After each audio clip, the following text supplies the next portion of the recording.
Imagine you want to own a casino. The fantasy is simple. You walk across a floor of spinning wheels and clattering chips, and gravity pulls money your way. Every game has a built-in edge, so the house always wins eventually. You own the house. The arithmetic seems to guarantee the outcome. But the arithmetic also guarantees something else. The house wins because the house has to survive. To understand why serious capital wants this business, you have to stop looking at the roulette wheel and start looking at the structure beneath it. The first gate is not capital, but permission. You cannot build a casino the way you build a coffee shop. The coffee shop needs a license to serve food and a lease for the space. The casino needs a license from the government, and that license is not a formality. It is a contract with a sovereign power. In most jurisdictions, the number of available casino licenses is fixed by law or held by a limited number of operators. Nevada has one of the most permissive regimes in the world, but the Nevada Gaming Control Board still has the power to reject anyone it deems unsuitable. That suitability is not about whether you have the money. It is about whether you have the character, the sources of funds, and the background to be an acceptable steward of a legal monopoly over games of chance. The legal environment is not a hurdle. It is one of the walls around the cash flow. The license gives you the exclusive right to run games inside a defined space. That is the first thing the owner discovers. The value of the business is not in the slot machines. The value is in the right to operate the slot machines. If the license is revoked, the building is just a large, oddly shaped hotel. The asset collapses to the value of the real estate, which is usually far less than the enterprise value of the going concern. This is why the owner spends more time with lawyers than with pit bosses. Compliance is not a cost center.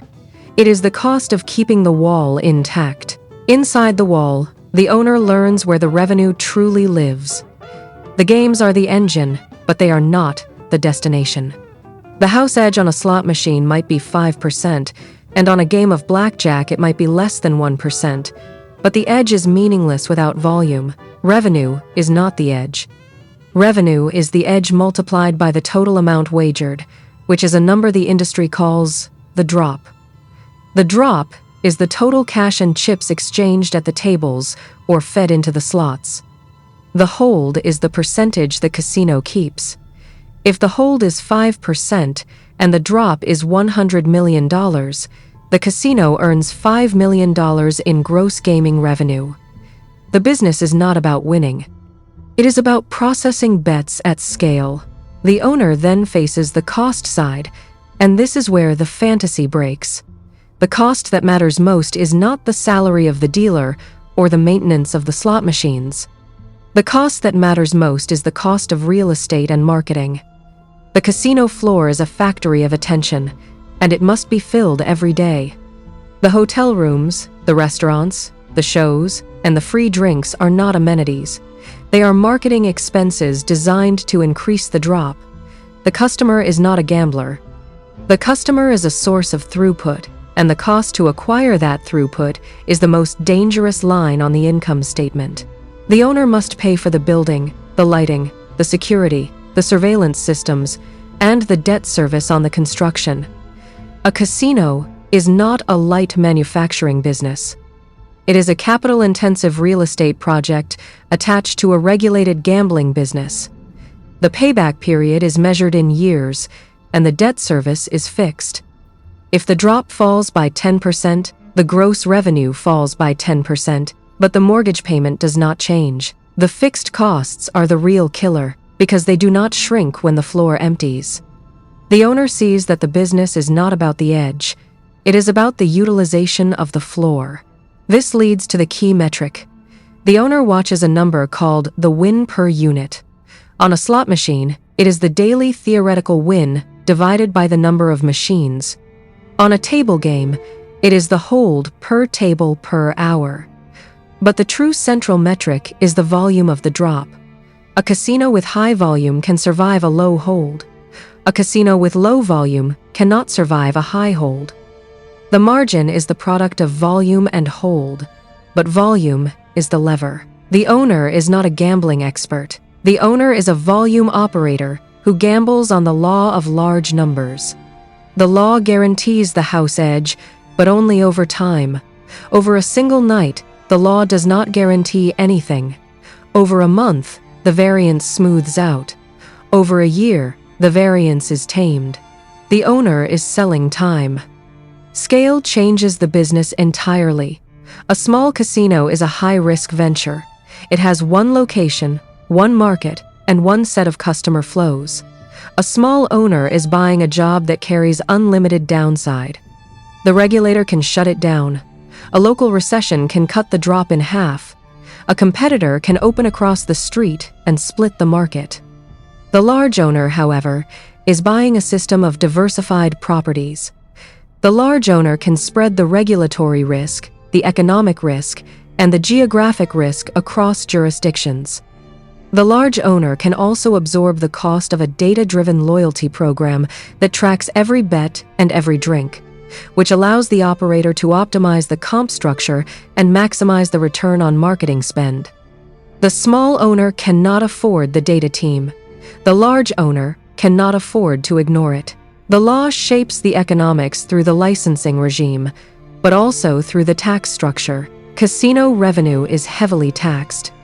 In many states, the gross gaming revenue is taxed at a rate that can exceed 20%.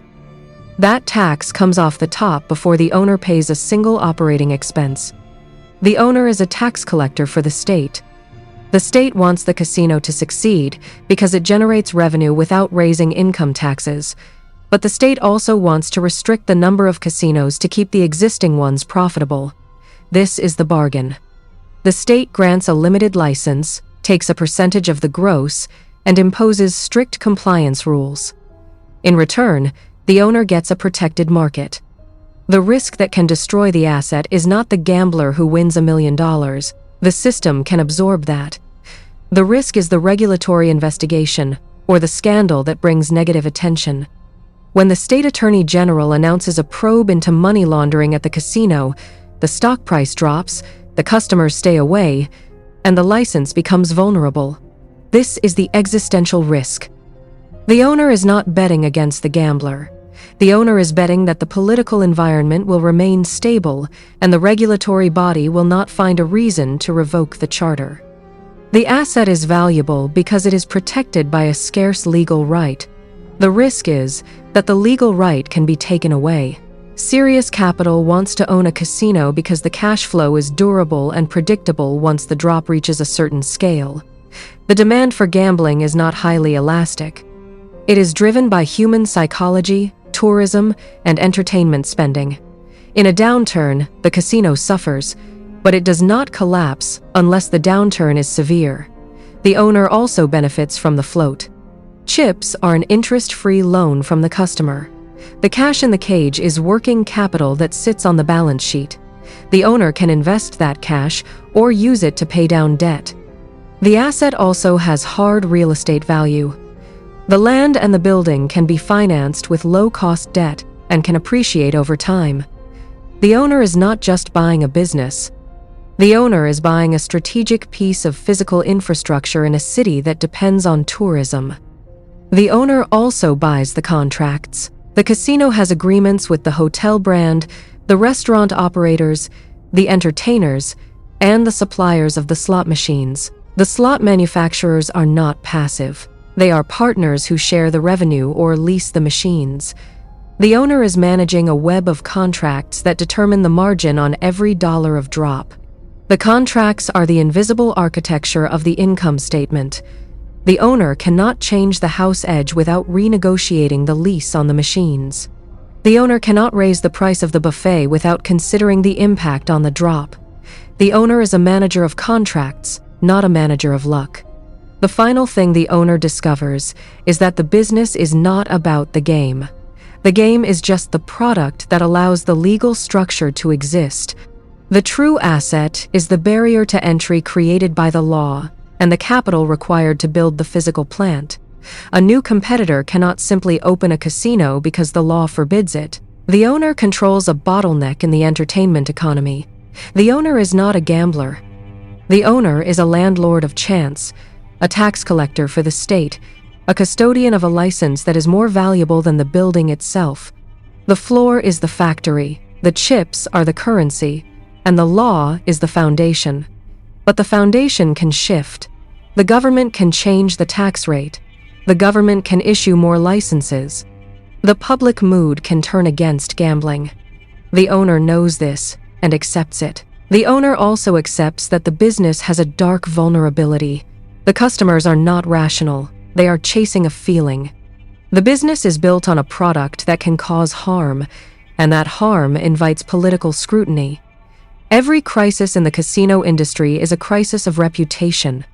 A major scandal can force the owner to sell at a discount. This is why the serious owner does not run the floor. The serious owner runs the balance sheet and the relationship with the regulator. The serious owner is more like a utility manager than a high roller. The owner is responsible for the uptime of a machine that processes human desire. The machine has a guaranteed mathematical edge, but the machine is housed in a building that is vulnerable to fire, fraud, politics, and the failure of the contract that gives it the right to exist. The owner owns the right, the building, the brand, and the debt. In the end, the owner owns a permission slip from the state, and a permission slip is only as strong as the state that issues it.